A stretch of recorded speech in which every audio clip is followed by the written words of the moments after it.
malang nagpadama kaglay Phoenix Mall. Jakin mo!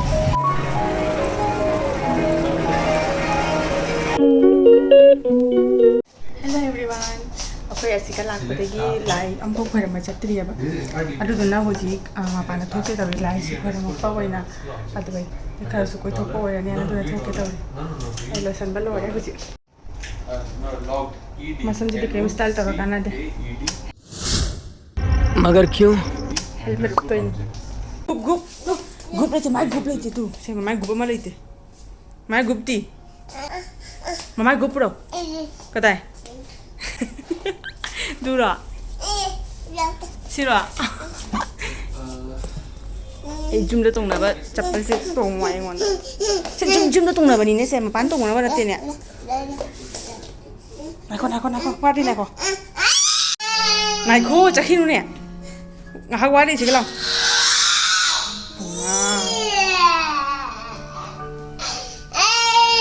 kalau mapa tuh jibo lotion bel loitri haji lotion loiraga ta office ki thabaga ma lakna ma thabak tawna leire room da adanu pas de dress taw loira barina losalaga chatri ana saw leire adu duna kapan gina upale tena thoklei ni ngam panda se ko hotel da ni hoje पानी लंबी उबा fungi नायको पापा लोइद्री माने ngai to mani na thoklei ni ma pan do sana ma pi jong ma pi terang che ri jong hoji ma pan da thokri gi imung da pusan room da pusan ba sung ja ja roi se kapak tori ni jenge pusan papa ke dei jing si ko papa lu ba jing si sila mi mamang da ikai mi no solok na jenga tar ke da bana kai se toino huji papa lu idri ne pai le man da nai hotel lai ma pan da thokle kapana loya tina koi lai di ma pham dun koi lai di ma pham si ma kai dau toino huji kai da nang puro ga sa toi sei kuch kam pijare ma moda kem jau da ba lambi ki opposite side ta don le ba gai pijare ma तसिला सना हजि जुम हलसि को कोइ तवरे को हजिति जारे मा हा कोइ रुरे न हजि साउद्रे room चंगे आइना नंग खंग्रि के सुमा मखादा कोइ पुस्का चारा लाइ कोइ रुरगा थोला थोला इतने चंगे जुम थोला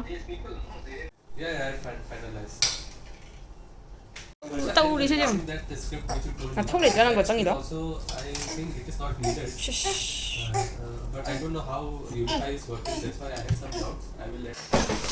rồi rồi bác anh ngài nó lười đi rồi nó lười này chỉ mà xui lười đấy nhìn chất là ní thôi nhiều phải bàn lâu rồi rồi chỉ một cốc chắp ba hầu rồi ní ngài rồi đi ngăn nó chiên ngăn nó mà này mà coi về bàn bớt xí đi Jeng là susah dia boleh lakukan berani.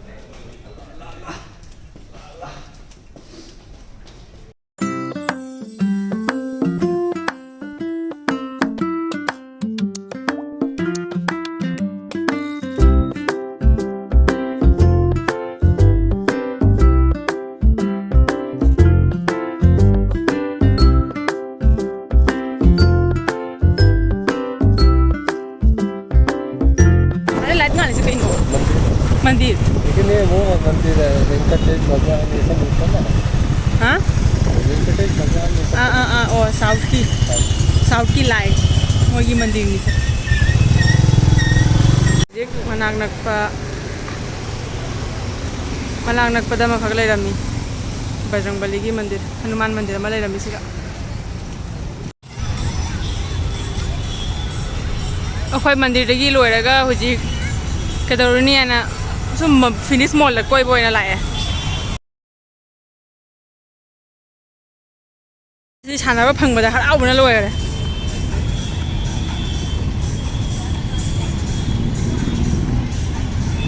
आई मा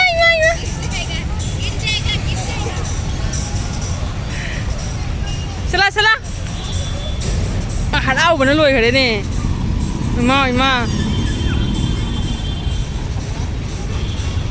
मासी आंगांग उबा खुदिंगी मा साना निंगिबा ꯄꯄꯥꯗꯤ ꯀꯌꯥꯝ ꯍꯔꯥꯎꯔꯤꯅꯣ ꯌꯦꯡꯉꯣ ꯉꯥꯎꯁꯟꯅꯔꯤꯁꯦ ꯌꯦꯡꯉꯣ ꯃꯥ ꯄꯄꯥꯗ ꯂꯥꯎꯔꯤꯔꯣ ꯅꯪ papa ꯀꯗꯥꯏ ꯅꯪ ꯊꯤꯔ ꯂꯥꯛꯏꯅꯦ ꯃꯥ ꯃꯌꯥꯝ ꯃꯔꯛꯁꯦ ꯅꯪꯉꯣꯟꯗ ꯀꯟꯐ꯭ꯌꯨꯁ ꯆꯨꯔꯦꯕ ꯀꯗꯥꯏ ꯆꯠꯈ꯭ꯔꯦ ꯍꯥꯏꯅ ꯁꯤꯅꯤ ꯕꯦꯡꯒ꯭ꯂꯣꯔꯒꯤ ꯐꯤꯅꯤꯛꯁ ꯃꯣꯜ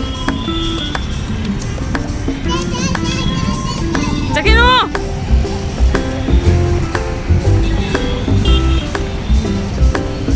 चलो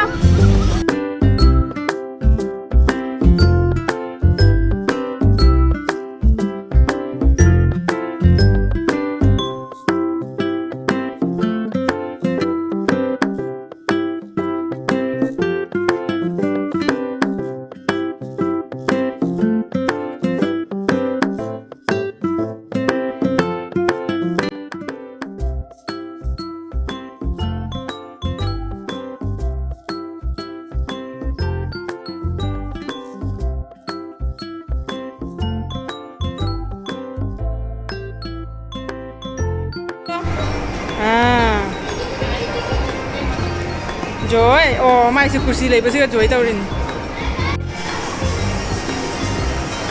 Murti phasa phasa bala lấy ra siga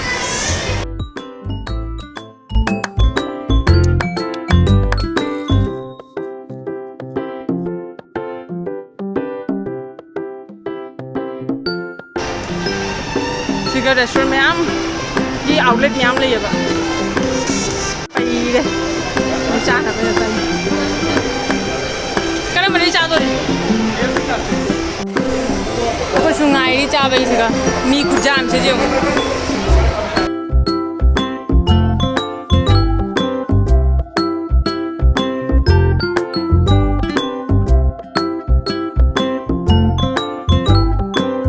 Senai party uji cah na bayi order tu bayi logo cakap.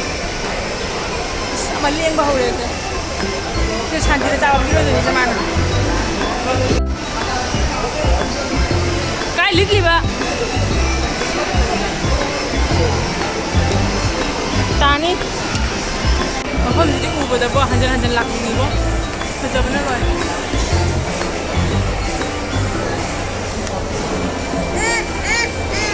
no mapan tu sunu kusi tamak angang sana tu sunu ngai aduh ini phamba tu jam ngai kai lu situ lili sit laga phamba jam but nu pas na chen mana leng mana loi ma chena bada azana phamba tu sang de tauri kena se crosser sang tu purai rona cha ba loi le hoji thoi yo khan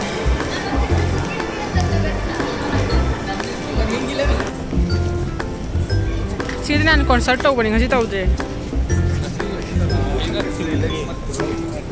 अरे से concert की मफम नहीं इसमें तौरी है कोई ना लाख पर तौरा मिल सी तौरी ओंग ताबनी मोय मफम से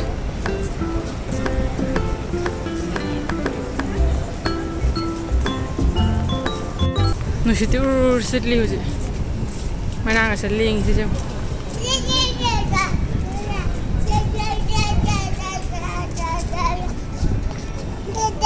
cái hay nổ hoi masuk ke nomor hai di aku itu mah hangang kata masuk ngang kayak ngang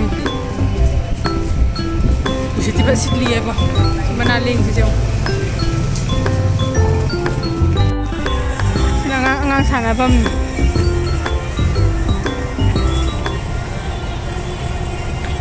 mau tiket sistem lah tu di kang dera ngang sana bam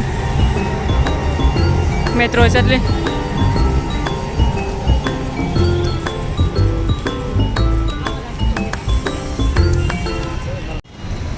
cái gì gặp phong mì cái tây mà phong sẽ làm ngày được chút này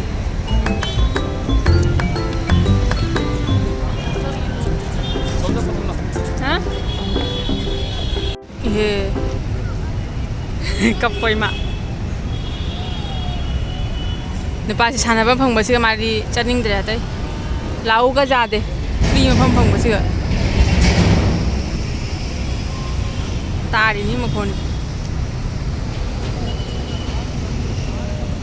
Jakarta ada Jakarta itu yang, tak kan ni mak.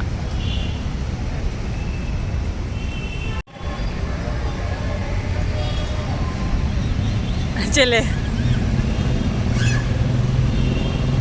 Amul लेप खरे मंगा कोई भी तौ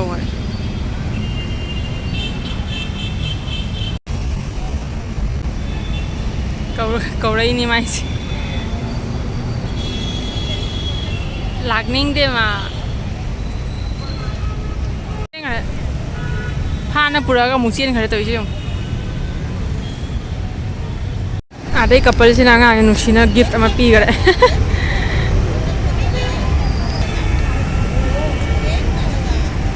तो कहीं दो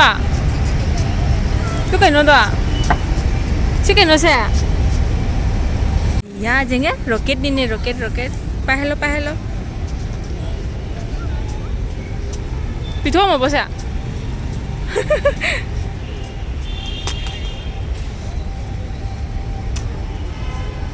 रोशन kita deh jadi bisa tanah di situ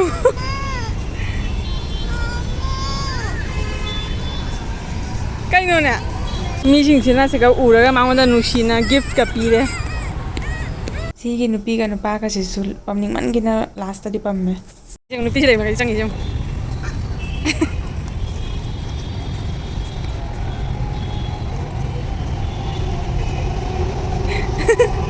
cakap apa nih ya? Sila jom halas sih. Lawa ada ciri sih jom. Hui, sila oh. Jom halas sini ya. Dam. Pela ba, hokla. Sorry, jik canggih. Sana, nggak ada bang si kue naga. Nggak ada. Nggak berani. Mandi lagi nggak ada free dah channel kamu tu kan. Kau room dah cengai huji. Kau first actually dengan si Ram mandir, amma kau tu selalu ya ba. Aduh do ban leh rami. Aduh lagi kau na upaya litana kerja khalaga jahat leh ba apang ba. Sorry mandir anda cengai sih ana. Naik kau. Tu macam pada haji ki Hanuman mandir do. Aduh leh rami. Aduh kau ramai. Ubah nungsi bana. Masa temurti leh ori do Hanuman ki. Jadi kau ramai, aduh orang ngah kau deh. Sana, ngata nak kau mama suara deh ba. Aduh lagi masih senang aja sana deh. Mama papa pang mana na? Betul itu jom. Nak kau yang mana cingba hore sih? Nak kau sana nak kau? Mana deh hoji? Masih nak potha apa sepi bah hoji? Ini aku cing na tahu dulu ya. Entah payah sih. Sampai sengum kayak hari yang lalu. Sengum lagi ni lagi orang pita kan. Kayak ngasih gitu sih kalau salah kau. Kata.